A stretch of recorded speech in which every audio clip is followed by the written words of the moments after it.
punch! What's up, guys? It's Earthen Avenger, and today I want to take a look at this Thorn Horn Camo. Now, you can see right off the bat, there's not a lot of paint applications on this guy, especially compared to the Series 1 and especially compared to his in-game appearance. So if you notice too, like his horns are yellow, there's not that color transition on his horns, like how they go from like that dark red. And look at the inside of the mouth. They didn't paint the roof of his mouth red, just the tongue. So even the Series 1 had the roof of the mouth painted. So and then the claws look a little bit darker red as compared to the original, is a lot lighter red. And then the tail, if you guys see the tail, it's just green. If you guys have a Series 1 Camo or you see Camo in game, you'll know that his tail is blue. It gets bluer more towards the tip, and then the spines on his back are not painted yellow. On the Series 1 figure, they're painted yellow all the way down to the tail. So there's a lot of paint applications lacking in Thorn Horn Camo. So today I want to try and rectify that. Let's see if we can fix it. So the first thing I want to fix is that blue tail not being blue. That really bothers me probably the most out of all the lacking of paint applications on the figure. So first thing we're going to do is take a nice mid-ground blue and just do a nice base coat, thin base coat over the entire tail. Now what I'm going to be doing today is a technique called wet blending, where I'm going to be mixing together two paints while both paints are still fairly wet. This will give us a nice smooth creamy blend and a nice tight color transition on the figure. Oh, this Skylander is just mowing down these bad guys like it's mowing day or something. Now you can kind of see how that lighter blue is mixing with that dark blue. Both of them wet, just kind of pushing them together, blending them slowly, just mixing them and creating that smooth transition from a lighter blue to a darker blue to a green. Now I'm going to go in with a richer, more just highly pigmented blue and kind of start hitting the tips of the tail to really bring out that blue. What is it going to take to spark a Skylander's comeback, Broccoli Guy? Well, they're gonna have to give 110% still, though. Even though by definition, 100% is the most anyone can give. So, it'll be tough. And so we achieved a nice smooth blend on the tail. I'm really happy with the way it turned out. I like the bright, vibrant blue going into like a greener, more turquoise color leading up to the green body.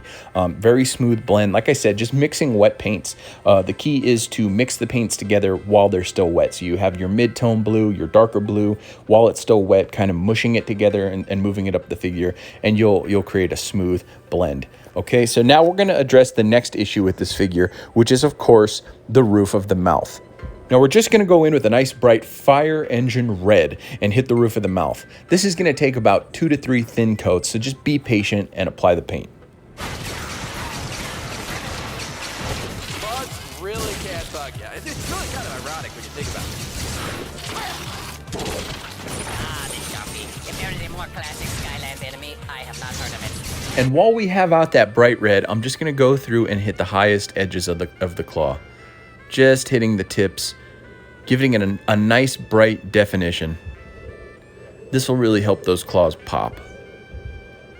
And now we're going to go in and start working on those horns. Now, just like we did with the tail, this is going to require a bit of blending. So what you're going to want to do is start applying the coats of paint, and while they're still wet, we're going to start mixing them together. So we're going to start with the foundation on his horns. Right at where the horn meets the head is going to be the darkest red, and then it's going to go up from there. So from a dark red to a bright red to an orange to a yellow.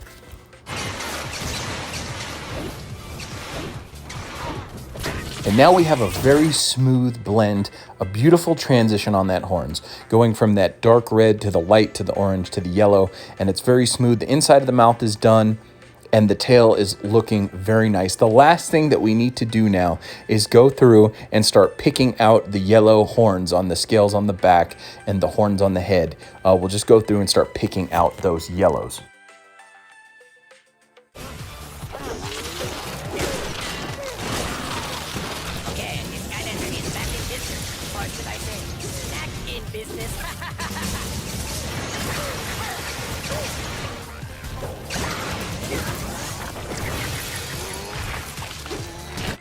And there you have it, guys. We have our finished Thornhorn Camo. Just to recap, we did the roof of the mouth with a nice red. We did the blending transition on the horns, going from that dark red all the way to that yellow.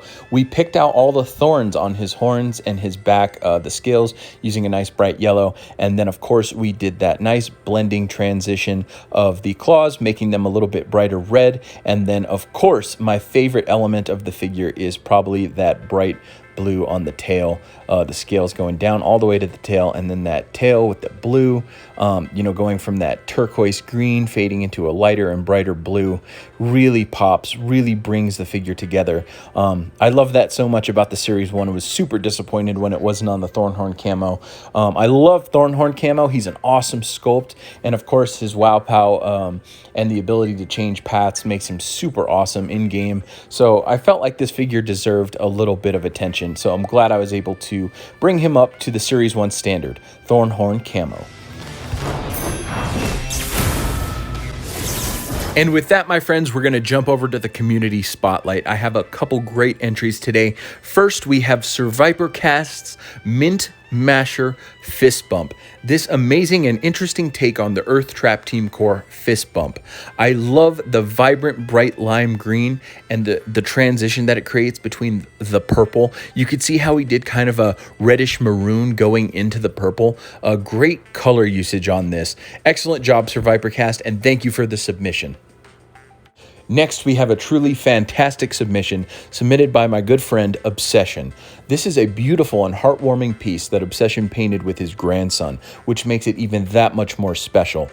This is a beautiful piece. I'm a huge fan of orca whales in general, so seeing one of my favorite Skylanders painted with this epic and beautiful natural theme based off of the actual apex predator, the killer whale, is truly epic, and that he painted it with his grandson makes it even that much more special. If you guys haven't seen, Obsession generously donated an amazing box of Skylanders to me, and I posted it for our Thanksgiving unboxing. If you haven't seen that, go check it out. So thank you again, Obsession, and thank you for the amazing submission. Truly great work by you and your grandson. I look forward to seeing more in the future. Okay, guys, and with that, that wraps up our community spotlight. So in the future, I want to expand the community spotlight. So going forward, not just painted customs, but also anything like Skylanders artwork, whether it's hand-drawn or digital art or painted, whatever. Any kind of music, you know, just creative projects, anything that you guys are doing Skylander related, I'd like to see it. So, and if you want to share it with the community, check out the description down below to find out how you could submit your submissions to me and I could share them in my videos, because I love to see what you guys are up to, and I know the community wants to see what people are doing Skylander related, and it's just a great way to share your work with everybody else. So all right, guys, with that being said, I hope you enjoyed today's video. If you did and you want to see more videos like this, please remember to like, comment, and subscribe, and I will catch you later. This is the Earthen Avenger out.